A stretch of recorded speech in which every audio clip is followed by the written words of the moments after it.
জয় জগন্নাথ।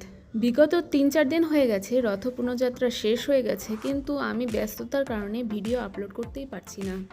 তো বিগত ৩ বছর ধরে আমি রথের দড়ি টানতে পারছি না। তো সন্ধেবেলায় অফিস থেকে আমার বরমশাই আমাকে ফোন করে জানালো তাড়াতাড়ি রেডি হয়ে নাও।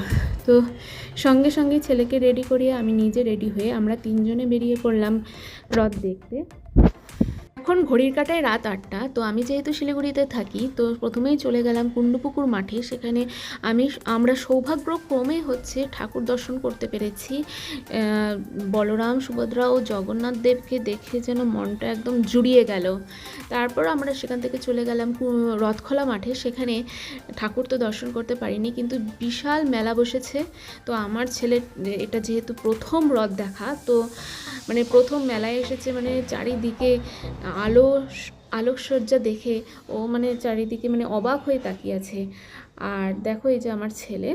আর আজকের ব্লগটি আমি এখানেই শেষ করছি। দেখা হবে নেক্সট ব্লগে। টাটা।